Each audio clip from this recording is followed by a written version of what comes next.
மத்திய உள்துறை அமைச்சர் அமித்ஷாவை நேரில் சந்தித்து பேசியதை விமர்சித்த துணை முதலமைச்சர் உதயநிதி ஸ்டாலினுக்கு அதிமுக பொதுச் செயலாளர் எடப்பாடி பழனிசாமி பதிலடி கொடுத்துள்ளார். நம்முடைய எதிர்க்கட்சி தலைவர் திரு எடப்பாடி பழனிசாமி அவர்களுக்கு பதட்டம் வந்துருச்சு. என்ன சொல்றாரு? நம்முடைய ஓரணியில் தமிழ்நாடு முன்னெடுப்ப அவர் கிண்டல் பண்றாரு, விமர்சனம் பண்றாரு. என்ன தெரியுமா சொல்லியிருக்கிறாரு? திமுக காரங்க தேர்தல் வந்தோடனே தமிழ்நாட்டு மக்களுடைய வீட்டு கதவை எல்லாம் போய் தட்டுறாங்க அப்படின்னு விமர்சனம் செஞ்சிருக்கிறார். நாம தமிழ்நாட்டு மக்களுடைய கதவுகளை உரிமையோடு தட்டுறோம். உங்களை மாதிரி திரு எடப்பாடி பழனிசாமி அவர்கள் மாதிரி அமித்ஷா வீட்டு கதவையோ இல்ல கமலாலயம் வீட்டு கதவையோ திருட்டுத்தனமா போய் யாரும் தட்டல.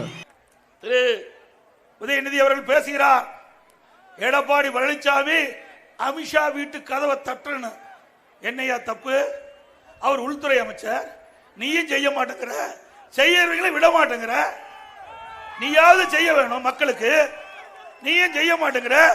செய்யறவங்களை பார்த்து கதவை தட்டினா தானே தமிழ்நாட்டு மக்களுடைய பிரச்சனை தீரும்.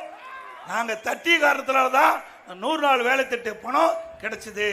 ஜாதிவாரி கணக்கெடுப்பு அந்த திட்டம் நிறைவேறியது. உங்களை போல வீடு வீடா போய் என்ன ஓரணியா ஓரணியில் தமிழ்நாடு, நமக்கு எதுக்கு அவன் பேரு, அதனால நமக்கு ஓரணியில் தமிழ்நாடு.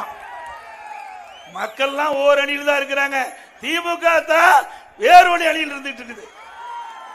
போய் வீடு வீடா கதவை தட்டி திமுக கட்சியில உறுப்பினரா சேர்ந்துக்குங்க, திமுக கட்சியில உறுப்பினரா சேர்ந்துக்குங்க, கெஞ்சி கெஞ்சி பிச்சை எடுப்பது போல, வீடு வீடா போய் பிச்சை எடுப்பது போல பிச்சை எடுக்கின்ற அளவுக்கு திமுக கட்சியை கொண்டாந்து விட்டுட்டாரு அப்பாவும் மகனும்.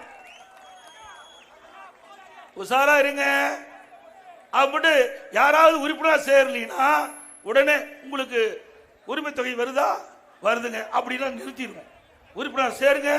திமுக உறுப்பினர் சேர்ந்தா தான் தொடர்ந்து மாதந்தோறும் 1000 உரிமை தொகை வரணும். இவ கொடுக்குறாங்களே இல்லையா? அண்ணா திமுக வந்தா கொடுக்குங்க. நிறுத்தப்பட்டாலும் அந்த நிறுத்தப்பட்ட மாதம் எல்லாம் கணக்கெடுத்து உங்களுக்கு வழங்கப்படும். எதுக்கு கவலைப்படாதீங்க.